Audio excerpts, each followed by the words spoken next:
Nakakuha na ba kayo ng Philsys o National ID? Kung hindi pa, alamin natin kung ano ang prosesong kailangan yung pagdaanan. Makakausap natin sa serbisyo ngayon si Philsys spokesperson Nicole Navea. Pwede rin kayong sumali sa ating talakayan. I-post ang inyong mga tanong o komento sa ating Facebook Live. Magandang hapon, Ms. Navea.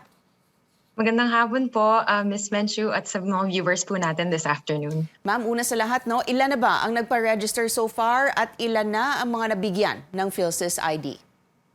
So yun po, tuloy-tuloy po ang registration natin sa Philsys or ang ating national ID despite the pandemic. So ikinagagala ko pong i-report na meron na po tayong 42,456,880 Filipinos po na nakakomplete na ng Step 2 registration. So out of all of these po, we would also like to report na yung PhilID cards po na deliver na po sa ating mga registrants ay around 3.5 million na po. Out of these registrants. Sa mga hindi pa kumukuha, balikan lang natin, ano ba ang mga benepisyo na pagkakaroon ng Philsys ID?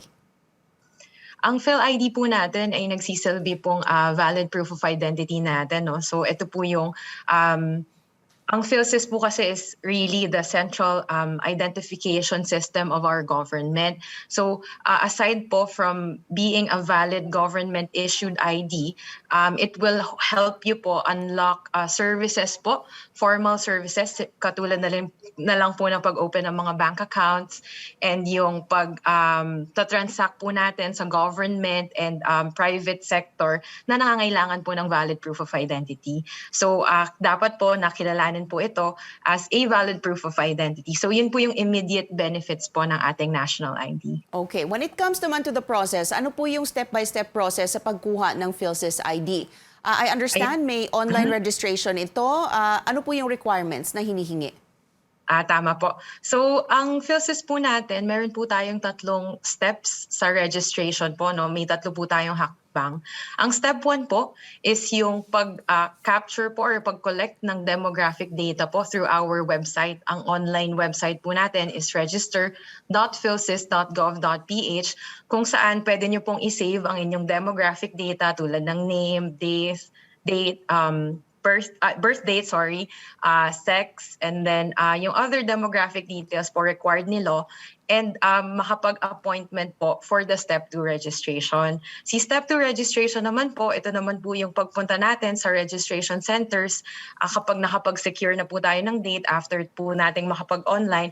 And dito naman po ika-capture ang ating biometric information tulad po ng ating fingerprints, iris scans, as well as yung facial image po natin na ilalagay po natin sa ID. Kasama po dito yung pag-validate po ng supporting documents po natin na kailangan nating dalhin dito po sa mga registration centers na to. And then after po ng step 2 natin, dadaan po yung data natin sa mga back-end process para ma-ensure po na yung identity po natin is unique bago po tayo mag-proceed dun sa step 3, which is yung final po na step ng Philsys registration. Si step 3 naman po, ito po yung issuance po ng ating unique Philsys number, yung pag-issue po ng unique PSN as well as yung pag-deliver of course ng ating physical PhilIDs. Okay. So kailan naman po at papaano made-deliver yung mismong ID? Sa Step 3 registration po natin, actually, partner po natin si Bangko Sentral ng Pilipinas at PhilPost po, no? So si Bangko Sentral ng Pilipinas po, ina-ensure po na may security features po yung PhilID natin. And then, for the delivery naman po, ang official delivery partner po natin ngayon for Philsys is really PhilPost. So sila po yung nagde-deliver house to house ng ating mga PhilID sa mga successful registrants po sa Philsys. Okay. Well, marami pa po tayong pag-uusapan, kasama si Philsys spokesperson Nicole Navea sa pagbabalik ng Newsroom ngayon dito sa CNN Philippines. Atin sa serbisyo ngayon si Philsys spokesperson Nicole Navea. Ma'am, puntahan na lang natin ang ilang tanong sa aming Facebook account muna. Tanong ni Mina Maria Babatid, Roland Fernandez at JR Fernandez. Bakit ang tagal daw dumating ng Philsys ID nila? Heto namang si Mike Gray, 6 na buwan na raw ang nakalipas, hindi pa rin niya nakukuha ang kanyang Philsys ID. At si JP or PJ Vera naman, mag-iisang taon na raw. Ano pong tugon niyo rito, ma'am? Ayun, Yung issue po natin ngayon sa Step 3 registration, no, una po sa lahat, humihingi po kami ng paumanhin, pangunawa at patuloy po na pagsuporta ng ating mga mamamayan with regards po no, sa Step 3 registration or yung delivery po of their PhilIDs. Kasalukuyan po kasi ang pinaprioritize po namin ngayon na mabigyan ng ID ay ang mga low-income households po na una po nating ni-register simula noong October 2020 at sa mga unang buwan po ng 2021. So what we are offering po is that maybe we can all wait for po the launch of our mobile app wherein nandun po yung mobile ID natin na pwede natin gamitin yung ID na yon, mobile ID, kahit wala pa po yung physical card natin. So ongoing po yung development nito at humihingi po kami ng konti pa pong pangunawa sa ating mga mamamayan. Is this a supply issue po, ma'am? Kung bakit parang matagal po yung printing? What seems to be the delay? I think it's more on the difficulty po of the logistics po, given the pandemic. So from what I mentioned po earlier, we have 3.5 million cards already delivered, but we actually have 6 million na po na dispatched kay PhilPost for delivery. And then from that po, we actually have a bigger number, which is 13, I think 6 million na rin po yung personalized, and yung for production din po, I think ongoing naman din po siya. So it's more of a difficulty po in terms of the logistics right now. So we are trying to really prioritize po. And our priority po is with the vulnerable sectors po and the low-income households. Okay. Pero matatanggap po nila yung physical ID po nila. Lahat ng nag-apply. May timeline po ba tayo kung kailan ma-deliver lahat ng backlog? Definitely po, we have a timeline po for that. I think our management is already computing po no, so that we can already release this information to the public. But definitely, all the IDs po will be delivered for all those who registered po to Philsys. Alright. Sabi naman po ni Matthew Santos, sa tagal na makuha yung ID, baka raw hindi mo na kamukha yung picture or yung tao sa picture. And in connection to this, I think nag-viral din ng isang post noon na medyo malayo po talaga yung itsura niya dun sa picture sa totoong buhay. Hindi po kaya magkakaproblema yung may-ari nung ID na yon?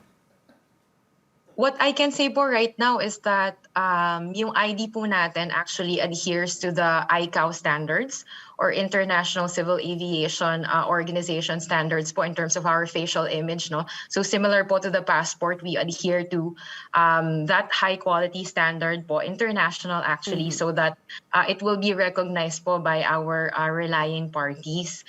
So, but if they have concerns po on their IDs, maybe they can send us an email po, no, so that we can try to work that out. But what I can say to you po right now is that our processes po, especially the facial image, adheres to the ICAO standards. Okay.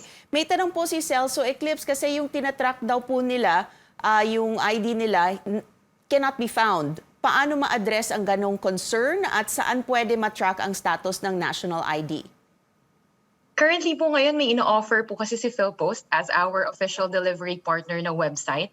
I think this is still for finalization and for updating, but this is their website that is that they offer po no, for those who want to track their ID. But at the same time, you also have our own, and this is still ongoing po yung development niya, and we hope to release that as soon as possible for a more accurate po na tracking of their PhilIDs, and especially the statuses po of registration. So not just only the step 3. Okay. Do you have a deadline kung kailan po ito ilo-launch para mas convenient para sa mga gustong mag-track ng kanilang IDs? I'm not in the position po to say right now, but I think early next year po, ma-release po tong site na to. Kasi on finalization stages na rin po siya. Alright. Tanong naman po ni Alan San Jose, paano daw po kapag may maling detalye sa ID, ano ang proseso para makorek? Ayun po. So part po ng policy po natin is that we allow po yung correction po and updating of demographic information. But we ask po for our registrants to wait for further announcements on this as we try to prioritize po yung pag-deliver po muna ng mga IDs ng mga registrants po that that went through our process. But rest assured po that we will announce po the process on how to update very soon. All right. We have another question from Daisy Ray Ripa. Yung mga OFW raw po, kailan pwede magpaproseso ng Philsys ID? Yes po. So we would like to announce po that our OFWs po can be registered po starting next year. So this is part of our plans po for 2022 in partnership, of course, with the Department of Foreign Affairs. Okay, sinimulan na rin daw ang Philsys registration ng mga batang edad 5 pataas. Para sa kaalaman ng mga magulang, ano pong proseso niyan? Tama po. So, nag-start na po tayo dyan, ages 5 and up. So, ang kailangan lang po nilang dalhin is, I think, yung valid document po ng kanilang mga anak. So, pwede pong birth certificate or kahit anong valid ID. But yung parents po, we are requiring them to also bring their own valid IDs. And if guardian po kayo, yung affidavit po of guardianship. Okay. Ma'am, you mentioned earlier no na ginagawa po yung registration online. Pero meron po ba for other people who are not really literate when it comes to doing stuff online, meron din po ba kayong mga physical setups na pwede nilang puntahan at any time? Yes, ma'am. But for now po kasi, ang process po natin, dahil po may pandemic, no, we want to manage the number of people po as much as possible at our registration centers at a given time. But definitely po, hindi naman po limited yung pag-register online kasi meron din po tayong tinatawag na institutional registrations and mobile registrations na kung saan diretso na po sa registration kit na enter po ng demographics ang ating registrants, kasama na po yung capture ng kanilang biometrics. So this is actually an ongoing process po na ginagawa po ng ating registration team. So kahit hindi po sila mag-online, kapag na-include po sila sa institutional registration, pwede na po silang magpatuloy ng step 1 and step 2. Alright. Sabi niyo po kanina, ma'am, no, the Philsys ID should be accepted by all institutions. So far po, tinatanggap na po ba ang Philsys ID as a sole proof of identity sa lahat ng bangko at lending institutions? Kasi may mga nagtatanong bakit wala raw pirma, ayaw daw tanggapin nung ilang mga bangko kasi that is one of the primary na hinihingi nila na kailangan may signature.